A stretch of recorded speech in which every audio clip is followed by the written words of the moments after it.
I remember really getting the giggles, and David like was in pieces. I Yeah. just love stuff like that.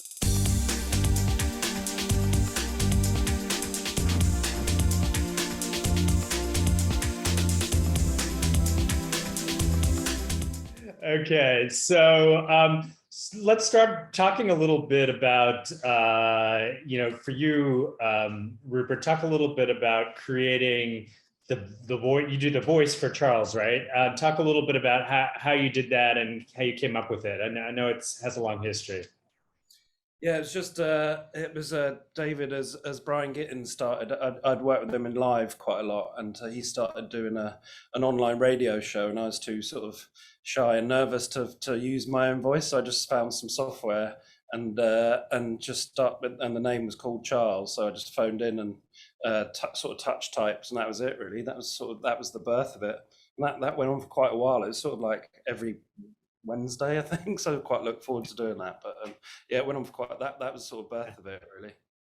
And so where did this concept of turning it into a movie come from? Well, we then went on to do it live quite a lot. Chris Hayward, who plays Charles and writes it with David, he was like, "Oh, I'd love to make Charles. Would you let me do that?" Because he'd heard it online and stuff. We're like, "Yeah, fine." Like we did, just for context, we did know him. He didn't just get in touch out of the blue. We knew him through the comedy scene. But and then we did our first ever live gig with David and with Brian and Charles in a small venue above a pub in Waterloo. And and Chris debuted him to us. We were talking about it earlier. We got a video of it. So it's the first time Charles ever came live. So yeah, and then we were like, oh, this is working really well over the years. We did quite a lot of shows and festivals and stuff, and then we wanted to get it on. We wanted to get it on screen really, and that's where I sort of brought Jim in because we all loved his work, and the guys written a short and got Jim involved to bring it to life on screen. Yeah, Jim, talk about how you approached taking this material and turning it into a movie, and then working with a talent like David. Yeah, I mean, when I read the script, I was just like, I was struck by how much emotion they put into it, which wasn't kind of present. The stage show, the live show, was just like sort of just a big like comedy show, like kind of like chaotic and anarchic. So like I was like struck by how much emotion they put into it. But also just like I was just like cinematically, because it was written like a documentary, and I was kind of fascinated at the time with short documentary films and like how they're sort of made, and I kind of like I loved and hated them at the same time. Some of them are just like had all this kind of like atmosphere and like overly cinematic. Yeah, sort of overly cinematic with nothing to say. Yeah. And I'd already made like two parodies of these things that I'd like written or improvised myself, and which is probably why Rupert approached me to do this. And so like I was like, oh, but now we can do that with like a sort of a story that feels worthy of it, and also we can like update the mockumentary format to like match kind of modern docs. So yeah, it was just exciting to like try something new. Yeah. So talk about. I've now seen the film twice because I also saw it for Sundance. So I may be your number one fan for this movie. But trying to get ahead now, aren't you? Yeah, you're trying to get some free stuff. So talk a little bit about, was there a favorite scene for you to shoot? Something you think that turned out the best, or something that was the most difficult to do? Give us a little flavor of what it was like for both of you. Yeah, there's a few scenes. There's a lot of scenes that I loved shooting.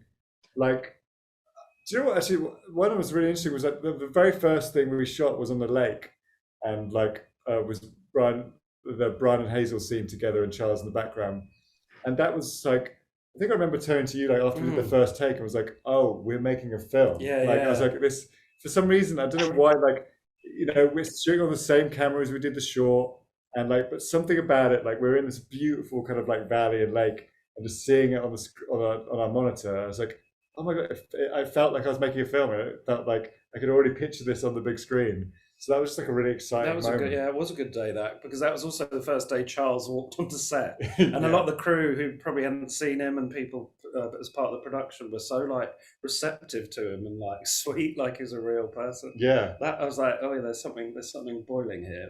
That was a great day. Yeah. And then it rained. And it rained loads, and it was horrible. So to give us a little bit of flavor of what it's like to work with David, do you have a favorite moment working with him on this film for both of you? I mean, David's like just super fun to work with anyway, and so kind of collaborative.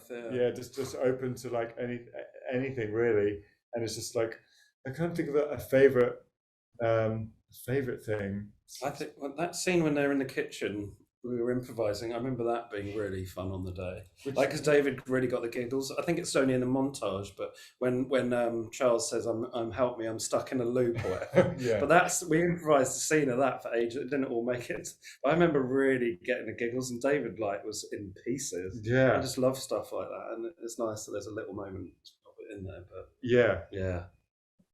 That's is that your question? Yeah, I mean, also, I just like I'm always really impressed when David like just does the dramatic stuff. Yeah, because he's not particularly known for that, but that is like he's just so good at it. And like, yeah, those kind of the scene. I remember the first time we wanted him to do something emotional, I was like, no, I wasn't sure like where he could take it to, and he just immediately was like, tearing up and stuff like that. I was like, okay, well, you're incredible. One thing that really made me laugh watch it, I noticed it more the second time, were all the inventions, which it's kind of a small thing, but it was very, very funny. Do you have a favorite invention or a story behind any of the inventions?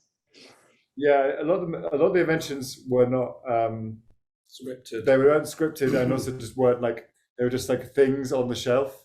So yeah, I mean, I love the vacuum helmet.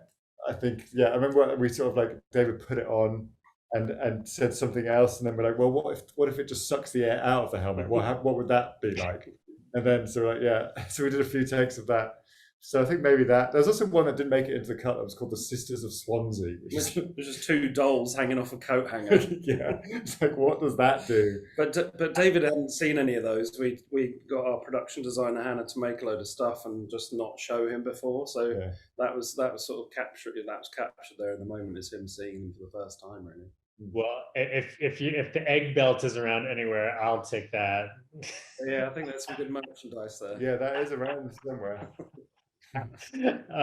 So finally, everyone's dying to know, is there going to be a part 2 in Honolulu?